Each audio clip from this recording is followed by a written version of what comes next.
Good morning students. मैं रिंकी रानी, आपकी Hindi teacher. मैंने आपको उस दिन स्वर संधि के बारे में बताया था, जिसके मैंने भेद भी बताए थे, जिसमें दीर्घ संधि, गुण संधि, वृद्धि संधि, यण संधि और अयादि संधि के बारे में मैं अपनी पिछली वीडियो में आपको बता चुकी हूँ। आज मैं आपको व्यंजन संधि के बारे में बताऊँगी कि व्यंजन, जैसा कि अभी सभी को पता होगा, व्यंजन क्या होते हैं।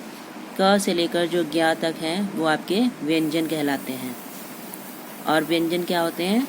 जिनको बोलने के लिए हमें स्वरों की आवश्यकता होती है। तो अब व्यंजन संधि क्या होती है? तो व्यंजन का मतलब कि व्यंजन का व्यंजन तथा व्यंजन का स्वर के साथ मेल हो जाने पर जो परिवर्तन होता है उसको हम व्यंजन संधि कहते हैं। मतलब अगर किसी व्यंजन के बाद कोई व्यंजन आ जाए या व्यंजन के बाद कोई स्वर आ जाए तो, और जब दोनों का आपस में मेल होता है, दोनों आपस में मिलते हैं, तो वो व्यंजन संधि कहलाते हैं। आप उदाहरण देखिए, जैसे जगत जमा ईश। अब आपको पता होगा कि जिस शब्द के पीछे, जिस वर्ण के पीछे हलंत लग जाता है, वहाँ पर कोई स्वर नहीं होता। अब जगत जमा ईश, अ और ई, इन दोनों के मिलकर क्या बन गया? ये द बन गया। जगत जमा ईश, इनको मिलकर ये क्या बन गया? जगदीश। उत जमा लास, त और ला आपस में मिल गए तो क्या बन गया? ये ल। इनमें क्या परिवर्तन हो गया? उत्लास नहीं हुआ, उल्लास हुआ शब्द, तो ये उल्लास शब्द बन गया।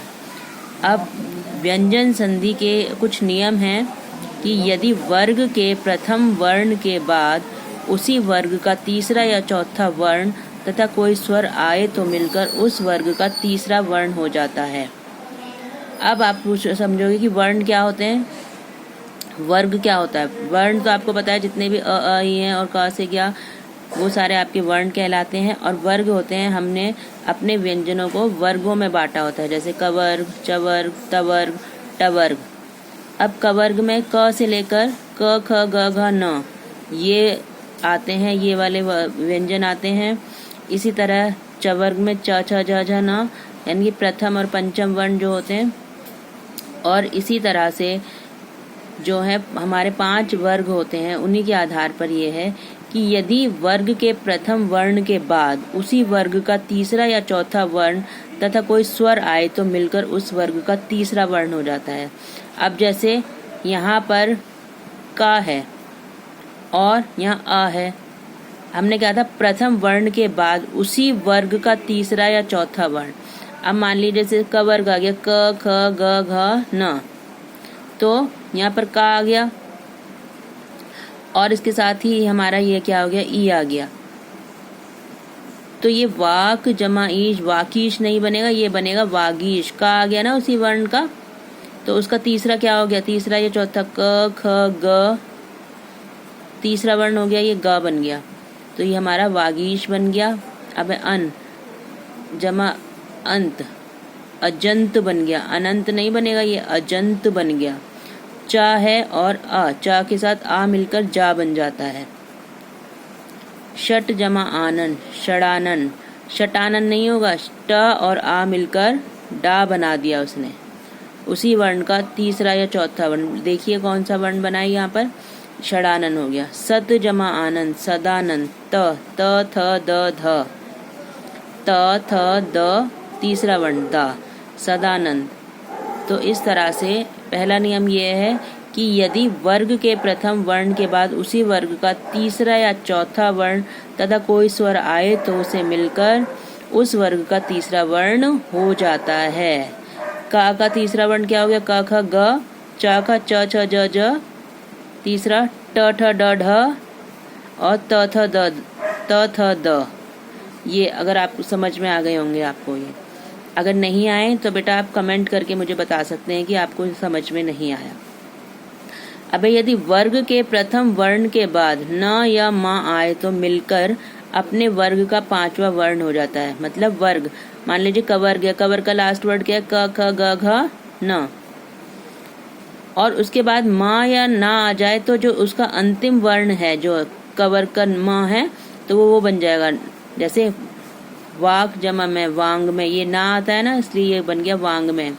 चा प्लस ना, अच जमा नाश, अंचनाश, ये वाला न्या आ जाएगा इसमें, क्योंकि च वर्ग में ये होता है च छ झ झ न्या, लास्ट वर्ग न होता है।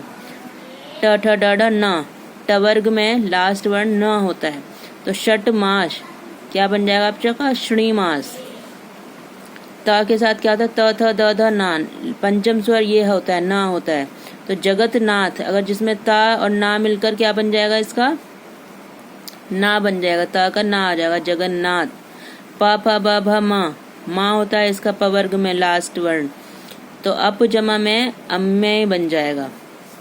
तो ये रूल है इसका एक। इसके बाद यदि त के बाद किसी वर्ग का तीसरा व चौथा वर्ण आ जाए तो स्वर में त को दा हो जाता है। जैसे जगत जमा ईश, जगदीश। ता वर्ग आ गया, त थ द, तीसरा वर्ण द होगा, तो इसका ता का दा बन गया, जगदीश। सद्भावना, इसी तरह से इसका भी तीसरा वर्ण ता का दा बन जाएगा, सद्भावना। अगेन यहाँ पर भी तद रूप का तद्रूप बन जाएगा, भगवत भक्ति का भगवद भक्ति बन जाएगा। ता के बाद तीसरा वर्ण द आता है। कभी कभी ता को चा हो जाता है, जैसे सत जमा चरित्र, तो ये जो पीछे वर्ण चरित्र है इसका चा हो जाएगा सच्चरित्र। उच्चारण उच्चारण। उसके बाद देखिए ता को ला भी हो जाता है, जैसे उत जमा लास, उल्लास। और तत् जमा लीन, तल्लीन। तो इस तरह से आपको ये जो है उदाहरण है, ये आपको याद करने की ज़रूरत है। इनको आप ध्यान से सुने, समझें और आत्मसात करने की कोशिश करें। अभी यदि माँ के बाद कोई भी स्पर्श वर्ण आ जाए तो माँ को उसी वर्ग का पांचवा वर्ण या अनुस्वार हो जाता है, यानी उसी वर्ग का मतलब बताया, जैसे सम जमा कल्प है, तो यहाँ पर कवर्ग का कौन सा पांचवा या तीसरा होगा? क ख ग, तीसरा क्या हो गया? गा हो गया ना, क ख ग, तो क्या बन गया? सम जमा गति का संगति, सम जमा कल्प का संकल्प। इसी तरह ये बाकी उदाहरण है। यदि माँ के बाद अंतस्थ व्यंजन कौन से होते हैं? य र ल व। या ऊष्म स्वर, ऊष्म व्यंजन कौन से होते हैं? श स स ह आए तो माँ को अनुस्वार हो जाता है। अनुस्वार का मतलब जो बिंदी लगाते हैं, जैसे सम जमा यम संयम, सम जमा हार संहार, सम जगह लग्न संलग्न, सम जया शय संशय। अब ह्रस्व स्वर क्यों है? अ ई उ है हमारे पास, के बाद ए, और ए के बाद भी यदि र आ जाए, र आधर आ जाए, तो ह्रस्व को दीर्घ होकर पहले र का लोप हो जाता है, यानी जो ला है वो हट जाएगा।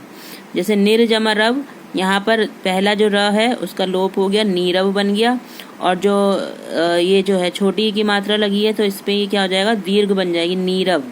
अब निर्रव जो रोग, निरोग। निर्जमा रस, नीरस, निर्रस नहीं होगा, नीरस होगा, क्योंकि यहाँ पर आधे रा का लोप हो जाएगा और लघु स्वर जो है वो दीर्घ बन जाएगा। इसी तरह बाकी के आप उदाहरण देखें और उसके आधार पर ये करें। अगली संधि मैं आपको नेक्स्ट वीडियो में बताऊंगी। अभी के लिए इतना ही। Thank you. अगर कोई प्रॉब्लम हो तो आप मुझे बता दें प्लीज़, कृपया।